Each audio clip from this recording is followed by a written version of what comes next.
Where to start? I mean, seriously? You kind of know what's right and wrong. I think everybody does. We just choose to keep ignoring it. Some of us. I don't know why it was important,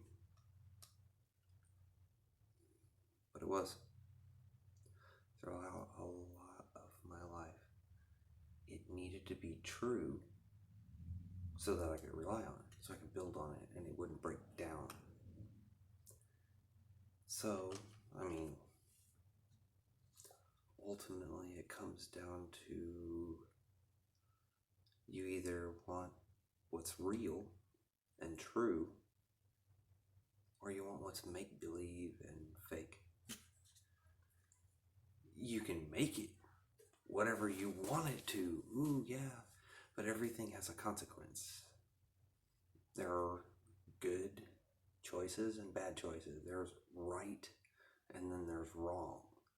Wrong usually results in a negative impact.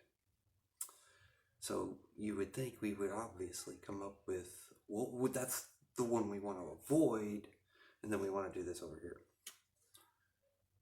Sometimes that's not what we wish to do, what we want to do. Well, I want to do this, but I know that that is actually what I'm supposed to do. Why not do what you're supposed to do? I mean, I don't understand.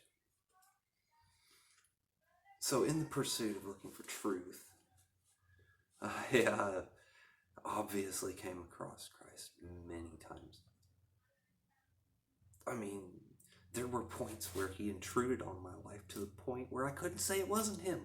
There was no way. Obviously. Now, I could tell you the stories and such, but I can't reflect the impact that that would have that it actually had upon me. I mean, it's nice to hear, but when you have something happen like that, it's beyond words.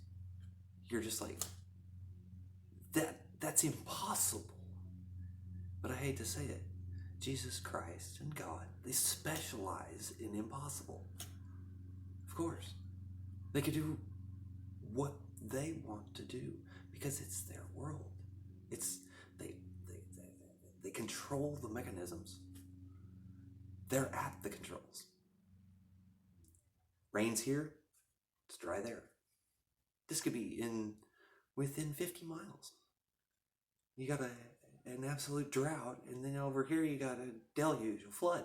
It's like, wait a minute. That close? Yeah, that close.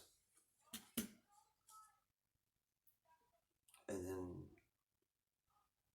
certain solutions, certain options are on the table, and everybody's like, no, we don't want to do that. That sounds too much this, too little that. Really? Come on. If it works, it works. If it don't, it don't. I mean, I don't want to pick a certain subject. We want to simplify it down to its roots, by its core. Because we get complicated in one thing or another, we're not working on the fundamentals of how to answer questions, right or wrong. It's all about, oh, how many different ways can we slice a potato? Okay. Well, it's been around. This Bible, this. Not this one. And this one, 1976, 73, something like that. I don't even remember. Oh, yeah, you saw that look, dude. That's the old man look. Oh, I can't see it up close. It's already creeping on me. That's okay. One step closer, right? But anyways, this Bible is not that old. The words in it are older, but they're words of that time. And then there are the Old Testament words of an even older time.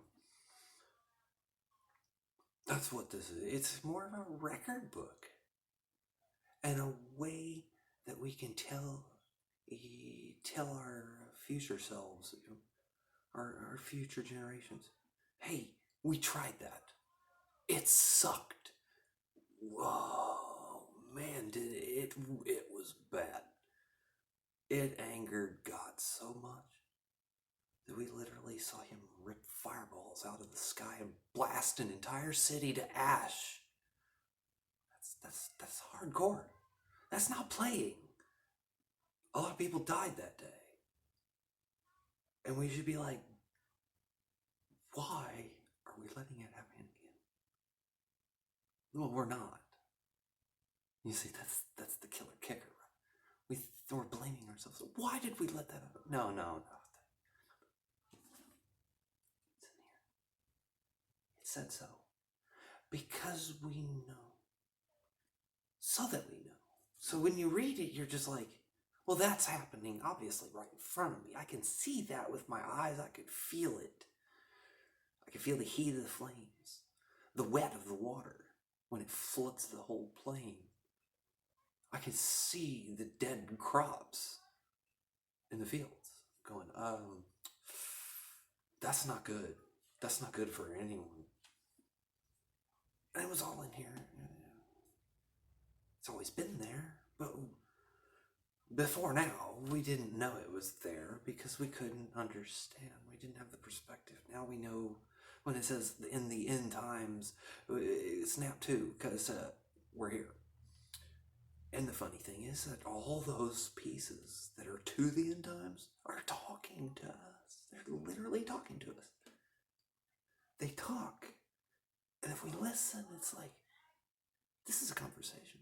This is Paul in Corinthians.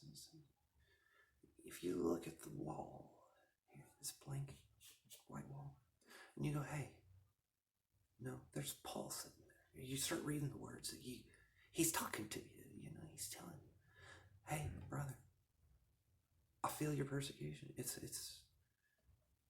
pretty nasty. I got a video limit. Interesting. But if you read the words like Paul is talking to you, you'll hear the conversation of a brother, and he's facing some stuff.